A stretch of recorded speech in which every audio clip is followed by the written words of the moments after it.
ಹೆಚ್ಚಾಗಿದೆ ಅಂತ ಹೇಳಲಾಗ್ತಾ ಇದೆ. ಸೊ ರಾಜ್ಯದಲ್ಲಿ ಇತರೆ ಕಡೆಗಳಲ್ಲಿ ಕೂಡ ವರುಣನ ಅಬ್ಬರ ಸಿಕ್ಕಾಪಟ್ಟೆ ಮುಂದುವರೆದಿದೆ. ಮಲೆನಾಡು ಕರಾವಳಿ ಜಿಲ್ಲೆಗಳಲ್ಲಂತೂ ಸಿಕ್ಕಾಪಟ್ಟೆ ಮಳೆ ಹೊಡಿತಾ ಇದೆ. ಅವಾಂತರಗಳ ಸರಮಾಲೆಯನ್ನೇ ಮಳೆ ಸೃಷ್ಟಿ ಮಾಡ್ತಾ ಇದೆ. ಕಾರವಾರದಲ್ಲಿ ನೋಡಿ, ಸಾಕಷ್ಟು ಉತ್ತರ ಕನ್ನಡದಲ್ಲಂತೂ ಸಿಕ್ಕಾಪಟ್ಟೆ ಅನಾಹುತ. ಕಾರವಾರದಲ್ಲಿ ಮಳೆಗೆ ಬಸ್ ನಿಲ್ದಾಣಕ್ಕೆ ತೊಂದರೆ ಆಗಿರ್ತಕ್ಕಂಥದ್ದು. ಬಸ್ ಡಿಪೋ ಪೂರ್ಣವಾಗಿ ಜಲಾವೃತ ಆಗಿಬಿಟ್ಟಿದೆ. ಮಹಾರಾಷ್ಟ್ರದ ಪಶ್ಚಿಮ ಘಟ್ಟದಲ್ಲಿ ಮಳೆ ಅಬ್ಬರ ಹೆಚ್ಚಾಗಿರೋದ್ರಿಂದ ಇಲ್ಲಿಗೆ ನೀರಿನ ಫ್ಲೋ ಜಾಸ್ತಿ ಆಗಿದೆ. ಬೆಳಗಾವಿ ಗಡಿ ಭಾಗದ ಸುಂಡಿ ಫಾಲ್ಸ್ಗೆ ಒಂದ್ ಕಡೆ ಜೀವ ಕಳೆ ಬಂದಿದೆ. ಬೇರೆ ಬೇರೆ ಅಂದ್ರೆ ಇಡೀ ಮಳೆಯಿಂದಾಗಿ ಏನೆಲ್ಲ ಆಗ್ತಾ ಇದೆ ರಾಜ್ಯದ ಬೇರೆ ಬೇರೆ ಭಾಗಗಳಲ್ಲಿ ಅನ್ನೋದನ್ನ ತೋರಿಸ್ತಾ ಇದೀವಿ. ಇದು ಕಾರವಾರದಲ್ಲಿ ಮಳೆಗೆ ಬಸ್ ಡಿಪೋ ಕಂಪ್ಲೀಟ್ಲಿ ಜಲಾವೃತ ಆಗಿರುವಂತಹ ದೃಶ್ಯಗಳನ್ನ ನೋಡ್ತಾ ಇದ್ದೀರಾ. ಈ ಪರಿಸ್ಥಿತಿನಲ್ಲಿ ಬಸ್ ಹೇಗೆ ಓಡಿಸೋಕೆ ಸಾಧ್ಯ ಆಗುತ್ತೆ? ಸಂಪೂರ್ಣ ನೀರಿನಲ್ಲಿ ಇನ್ನೊಂದು ಸ್ವಲ್ಪ ನೀರು ಬಂದ್ರೆ ಬಸ್ ಅರ್ಧಕ್ಕರ್ಧ ಮುಳುಗೆ ಹೋಗುತ್ತೆ. ಅಷ್ಟರ ಮಟ್ಟಿಗೆ ನೀರು ನಿಂತು ಬಿಟ್ಟಿದೆ ಬಸ್ ಡಿಪೋನಲ್ಲಿ. ಸೊ ಯಾವೆಲ್ಲ ರೀತಿಯಲ್ಲಿ ವರ್ಣ ಅವಾಂತರಗಳನ್ನು ಸೃಷ್ಟಿ ಮಾಡಿದ್ದಾನೆ ನಮ್ಮ ಪ್ರತಿನಿಧಿಗಳು ಪ್ರತ್ಯಕ್ಷ ವರದಿ ಕೊಟ್ಟಿದ್ದಾರೆ, ನೋಡೋಣ ಬನ್ನಿ. ಉತ್ತರ ಕನ್ನಡ ಜಿಲ್ಲೆಯಾದ್ಯಂತ ವರುಣನ ಆರ್ಭಟ ಮುಂದುವರಿದಿದೆ. ಹೀಗಾಗಿ ತಗ್ಗು ಪ್ರದೇಶಗಳು ಕೂಡ ಜಲಾವೃತವಾಗಿರುವಂಥದ್ದು. ಕೇವಲ ಗ್ರಾಮೀಣ ಪ್ರದೇಶ ಮಾತ್ರ ಅಲ್ಲ, ನಗರ ಪಟ್ಟಣ ಪ್ರದೇಶದ ಹಲವು ಪ್ರದೇಶಗಳು ಕೂಡ ಜಲಾವೃತವಾಗಿದೆ. ಕಾರವಾರದ ಬಸ್ ಡಿಪೋ ಕೂಡ ಈ ರೀತಿಯಾಗಿ ನೀರು ತುಂಬಿ ಚಾಲಕರು ಕೂಡ ತೊಂದರೆ ಅನುಭವಿಸ್ತಾ ಇರುವಂಥದ್ದು ನೋಡ್ತಾ ಇರ್ಬೋದು. ಕಾರವಾರದ ಬಸ್ ಡಿಪೋನ ಒಳಭಾಗದಲ್ಲಿದ್ದೇವೆ. ಯಾವ ರೀತಿಯಾಗಿ ನಿರಂತರವಾಗಿ ಮಳೆ ಸುರಿತಾ ಇರುವುದರಿಂದ ಬಸ್ ಡಿಪೋದ ಆವರಣದೊಳಗೆ ಹೊಳೆಯಂತೆ ಆಗಿರುವ ದೃಶ್ಯವನ್ನು ನಾವು ನಿಮಗೆ ತೋರಿಸ್ತಾ ಇದ್ದೇವೆ. ನಿರಂತರವಾಗಿ ಇಲ್ಲಿ ಮಳೆ ಆಗ್ತಾ ಇರುವುದರಿಂದ ಡಿಪೋದಲ್ಲಿರುವ ಬಸ್ಗಳು ಕೂಡ ಒಂದು ರೀತಿಯ ನೀರಿನಲ್ಲಿಯೇ ಸಿಲುಕಿಕೊಂಡಿರುವ ದೃಶ್ಯವನ್ನು ನೋಡ್ತಾ ಇದ್ದೇವೆ. ಯಾಕಂತ ಹೇಳಿದ್ರೆ ಈಗಾಗಲೇ ಕಾರವಾರದ ಬಸ್ ಡಿಪೋದಿಂದ ಬೇರೆ ಬೇರೆ ಭಾಗಗಳಿಗೆ ಬಸ್ ತೆರಳಬೇಕಾಗಿತ್ತು.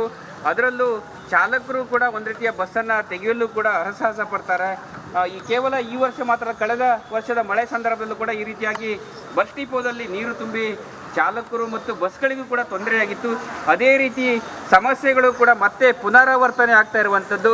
ಯಾಕಂತ ಹೇಳಿದ್ರೆ ಇಲ್ಲಿಂದ ನೇರವಾಗಿ ಕಾರವಾರದ ಗಟಾರದ ಮೂಲಕ ನೀರು ಸಮುದ್ರ ಸೇರಬೇಕಾಗಿತ್ತು. ಆದರೆ ಗಟಾರದಲ್ಲಿ ಸಮರ್ಪಕವಾಗಿ ನೀರು ಹರಿದು ಹೋಗದೇ ಇರುವುದರಿಂದ ಈ ರೀತಿಯಾಗಿ ಬಸ್ ಡಿಪೋದಲ್ಲಿ ನೀರು ತುಂಬಿ ಇಲ್ಲಿ ಹೊಳೆಯಂತೆ ಆಗಿರುವ ದೃಶ್ಯವನ್ನು ನಿಮಗೆ ನಾವು ತೋರಿಸ್ತಾ ಇದ್ದೇವೆ. ಯಾಕಂತ ಹೇಳಿದ್ರೆ ಉತ್ತರ ಕನ್ನಡ ಜಿಲ್ಲೆಯಲ್ಲಿ ಕೇವಲ ಕಾರವಾರ ಮಾತ್ರ ಅಲ್ಲ, ಬೇರೆ ಬೇರೆ ಭಾಗದಲ್ಲಿ ಅಂಕೋಲ ಆಗಿರ್ಬೋದು, ಕುಮಟಾ ಆಗಿರ್ಬೋದು, ಹೊನ್ನಾವರ, ಸಿರ್ಸಿ ಸೇರಿದಂತೆ ಬೇರೆ ಬೇರೆ ಭಾಗಗಳಲ್ಲಿ ಮಳೆ ನಿರಂತರವಾಗಿ ಸುರಿತಾ ಇರುವುದರಿಂದ ಜನರು ಕೂಡ ತೊಂದರೆ ಅನುಭವಿಸ್ತಾ ಇದ್ದಾರೆ. ಜನಜೀವನ ಕೂಡ ಅಸ್ತವ್ಯಸ್ತವಾಗಿದೆ ಅಂತ ಹೇಳ್ಬೋದು. ಕ್ಯಾಮ್ರಾ ಪರ್ಸನ್ ಕಿಶನ್ ಗುರು ಜೊತೆ ನಾನು ಶೇಷಗಿರಿ ಮುಂಡಳ್ಳಿ, ರಿಪಬ್ಲಿಕ್ ಕನ್ನಡ, ಕಾರವಾರ.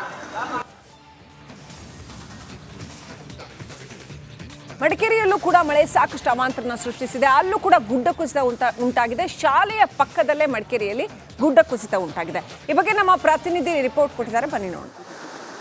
ಕೊಡಗು ಜಿಲ್ಲೆಯಲ್ಲಿ ಕಳೆದ 2 ದಿವಸಗಳಿಂದ ಧಾರಾಕಾರ ಮಳೆ ಆಗ್ತಿದೆ. ಪರಿಣಾಮ ಪಯ್ಯೇಶ್ವರಿ ನದಿ ತುಂಬಿ ಹರಿಯುತ್ತಿರುವಂಥದ್ದು. ಮಡಿಕೇರಿ ತಾಲೂಕಿನ ಸಂಪಾಜೆ ಬಳಿ ಅಂತ ಕೊಯನಾಡು ಗ್ರಾಮ ಇದೆ. ಇಲ್ಲಿ ಈ ಪಯ್ಯೇಶ್ವರಿ ನದಿ ಹರಿಯುತ್ತೆ. ಈ ಪಯ್ಯೇಶ್ವರಿ ನದಿಯ ಒಂದು ಭಾಗದಲ್ಲಿ ಒಂದು ಕುಟುಂಬ ಸಿಲುಕಿಕೊಂಡಿರುವಂಥದ್ದು. ಅಲ್ಲಿ ಇದ್ದಾರೆ ಅವರು, ಲಿಂಗಪ್ಪ ಅಂತ ಹೇಳುವಂಥ ಅವರ ಕುಟುಂಬ. ಅವರು 3 ಜನ ಇದ್ದಾರೆ. ಅವರೀಗ 3 ದಿವಸ ಆಯಿತು, ನೀರು ಜಾಸ್ತಿ ಆಗಿದೆ, ಈ ಕಡೆ ಬರಲಿಕ್ಕೆ ಆಗ್ತಾ ಇಲ್ಲ. ಅಂದರೆ ಬೇರೆ ಮಾರ್ಗ ಇಲ್ಲ ಅವ್ರಿಗೆ ಹೋಗಲಿಕ್ಕೆ, ನದಿ ಮೂಲಕವೇ ಬರಬೇಕಾಗಿತ್ತು. ಅಂದರೆ ಇಲ್ಲಿ ಬಿದಿರಿನಿಂದ ಒಂದು ಸಣ್ಣ ಒಂದು ಪಾದ ಥರ ದಾಟ್ಲಿಕ್ಕೆ ಕಟ್ತಾರೆ, ಸೇತುವೆ ಥರ ಮಾಡ್ತಾರೆ. ಆದರೆ ಈ ಮಳೆಗೆ ಅದು ಕೂಡ ಕೊಚ್ಚಿ ಹೋಗಿದೆ. ಅದರಿಂದ 3 ದಿವಸಗಳಿಂದ ಅವರು ಅಲ್ಲೇ ಇದ್ದಾರೆ. ಅಂದರೆ ಒಟ್ಟು ಅಲ್ಲಿ ಇರುವಂಥದ್ದು 4 ಕುಟುಂಬ ಇದೆ. ಬೇರೆ ಇರುವವರು ಮಕ್ಕಳ ವಿದ್ಯಾಭ್ಯಾಸಕ್ಕಾಗಿ ಬೇರೆ ಕಡೆ ಹೋಗಿದ್ದಾರೆ. ಈಗ ಇವರು ಮಾತ್ರ ಇಲ್ಲಿ ಇರುವಂಥದ್ದು. ಈಗ ಈ ಮಳೆ ಬಂದಾಗ ಪ್ರತಿ ವರ್ಷ ಇದೇ ಪರಿಸ್ಥಿತಿ ಅವ್ರದ್ದು. ಅಂದರೆ ಇದು ಸುಮಾರು 60 ವರ್ಷಗಳಿಂದ ಇಲ್ಲೇ ವಾಸ ಮಾಡ್ತಿರುವಂಥದ್ದು ಲಿಂಗಪ್ಪ ಅವ್ರ ಕುಟುಂಬ. ಈಗ ಪ್ರತಿ ವರ್ಷ ಇದೇ ರೀತಿಯ ಪರಿಸ್ಥಿತಿ ನಿರ್ಮಾಣ ಆಗುತ್ತೆ. ಆದ್ದರಿಂದ ಆದಷ್ಟು ಬೇಗ ಅವರಿಗೆ ಜಿಲ್ಲಾಡಳಿತ ಇರ್ಬೋದು, ಸರ್ಕಾರ ಇರ್ಬೋದು, ಒಂದು ದಾಟ್ಲಿಕ್ಕೆ ಒಂದು ವ್ಯವಸ್ಥೆಯನ್ನು ಮಾಡಬೇಕಾಗಿದೆ. ಪ್ರತಿ ವರ್ಷ ಇದೇ ರೀತಿ ಸಮಸ್ಯೆ ಇದ್ದರೂ ಕೂಡ ಇದುವರೆಗೆ ಕೂಡ ಯಾವ ಅಧಿಕಾರಿಗಳು ಸ್ಪಂದಿಸಿಲ್ಲ ಅಂತೇಳಿ ಅವರು ಆರೋಪವನ್ನು ಕೂಡ ಮಾಡ್ತಾ ಇದ್ದಾರೆ. ದಿವಾಕರ್ ಜೊತೆ ಅನುಕಾರ್ಯಪ್ಪ, ರಿಪಬ್ಲಿಕ್ ಕನ್ನಡ, ಕೊಡಗು.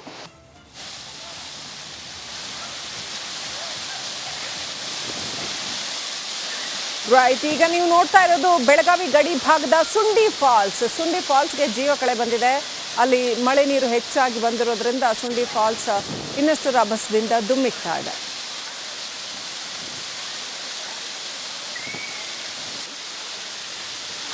ಅನೇಕ ಕಡೆಗಳಲ್ಲಿ ಮಳೆ ಸಾಕಷ್ಟು ಅವಾಂತರ ಸೃಷ್ಟಿ ಮಾಡಿದ್ರೆ, ಇನ್ನು ಕೆಲವು ಕಡೆಗಳಲ್ಲಿ ಸುಂದರವಾದ ದೃಶ್ಯವನ್ನು ಕೂಡ ನಿರ್ಮಾಣ ಮಾಡಿದೆ. ಇದು ಬೆಳಗಾವಿ ಗಡಿ ಭಾಗದ ಸುಂಡಿ ಫಾಲ್ಸ್.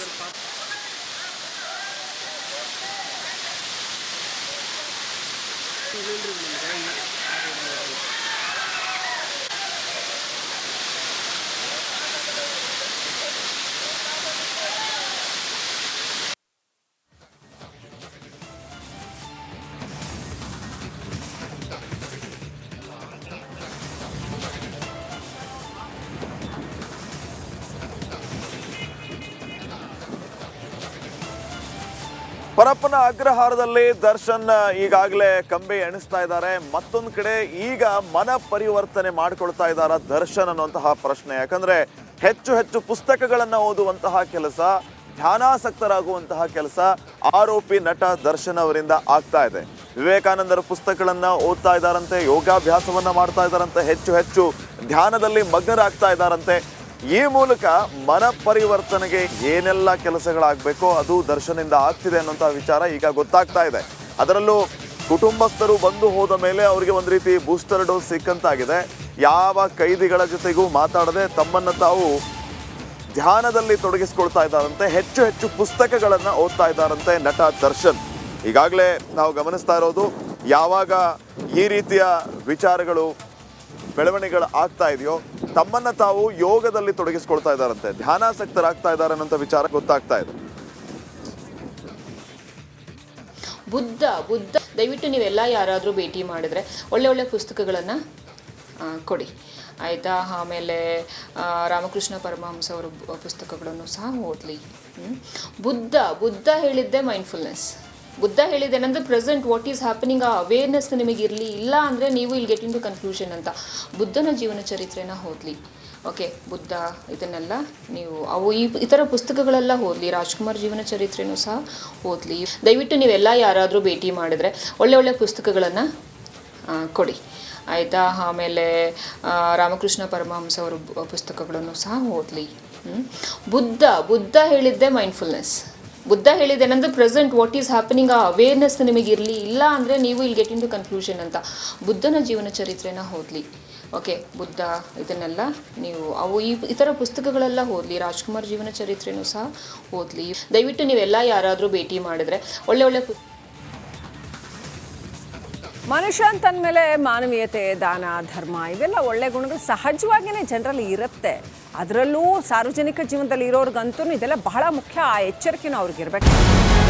ನಮಸ್ಕಾರ, ಕರ್ನಾಟಕ ಪ್ರೈಮ್ ಟೈಮ್ಗೆ ಸ್ವಾಗತ. ನಾನು ಜಯಪ್ರಕಾಶ್ ಶೆಟ್ಟಿ.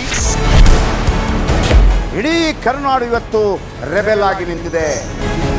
ಈ ಹಗರಣಗಳನ್ನು ಸದನದಲ್ಲಿ ಪ್ರಸ್ತಾಪ ಮಾಡಲು ಕೂಡ ಕಾಂಗ್ರೆಸ್ ಹಿಂದೇಟು ಹಾಕಿದ್ದೇಕೆ? ನಿಮ್ಗೆ ಸಂಬಳ ಅದಕ್ಕೆ, ನಿಮಗೆ ವಾಹನ ಅದಕ್ಕೆ, ನಿಮಗೆ ವೆಪನ್ ಅದಕ್ಕೆ, ನೀವು ಅದನ್ನು ಸೆರೆ ಹಿಡಿಬೇಕಾಗಿತ್ತು. ನೀವು ವಿದ್ಯುತ್ ಬರ ಇದೆ ಅಂತ ಹೇಳ್ತಾ ಇದ್ದೀರಿ, ಎಲ್ಲಿ ಬರ ಇದೆ ನೀವು ಹೇಳಬೇಕು. ಪಾಕಿಸ್ತಾನ್ ಆಕ್ಯುಪೈಡ್ ಕಾಶ್ಮೀರ್ ಅದು ಎಂದೆಂದಿಗೂ ನಮ್ಮದು. 40 ಮೆಷಿನ್ಗಳು ತಂದಿತ್ತು ನೋಟ್ ಎಣಿಸುವುದಕ್ಕೆ, ಅದೇ ಹಾಳಾಗಿದೆ. ಮಥುರಾದ ಗಲಾಟೆ ಇದೆಯಲ್ಲ, ಅದು ಸ್ಥಳೀಯವಾಗಿ ಕೂತು ಪರಿಹರಿಸಬಹುದಾದಂಥ ಕಾನೂನಿದೆ. ಗ್ಯಾರಂಟಿ ಯೋಜನೆಯಿಂದ ನಷ್ಟ ಆಗಿದೆ, ಲಾಭ ಆಗಿದೆ, ದಯವಿಟ್ಟು ಹೇಳಿ. Dawood Ibrahim most wanted criminal ಯಾವಾಗಾದ ಅಂದರೆ ಇಲ್ಲಿ ತನಕ ಭಾರತ ದೇಶದಲ್ಲಿ ಓರ್ವ ದಲಿತ ಪ್ರಧಾನಿಯಾದಂಥ ಇತಿಹಾಸವೇ ಇಲ್ಲ. ರಿಪಬ್ಲಿಕ್ ವರ್ಲ್ಡ್ ಆಪ್ ಇದು ಕೇವಲ ಅಪ್ಲಿಕೇಶನ್ ಅಲ್ಲ, ಸಮಗ್ರ ಸುದ್ದಿಗಳ ಸಂಪರ್ಕ ಮಾರ್ಗಕ್ಕೆ ಕ್ರಾಂತಿಕಾರಿ ಬದಲಾವಣೆ. ರಿಪಬ್ಲಿಕ್ ವರ್ಲ್ಡ್ ಆಪ್ ಕೇವಲ ಸುದ್ದಿ ಅಪ್ಲಿಕೇಶನ್ ಅನ್ನ ಪರಿಚಯ ಮಾಡ್ತಾ ಇಲ್ಲ, ಬದಲಾಗಿ ಡಿಜಿಟಲ್ ಸುದ್ದಿ ಬಳಕೆಯ ಹೊಸ ಯುಗಕ್ಕೆ ನಾಂದಿ ಹಾಡ್ತಾ ಇದೆ.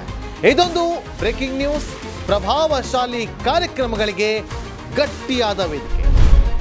ರಿಪಬ್ಲಿಕ್ ವರ್ಲ್ಡ್ ಅಪ್ಲಿಕೇಶನ್ ಈಗ ಲೈವ್ ಆಗಿದೆ.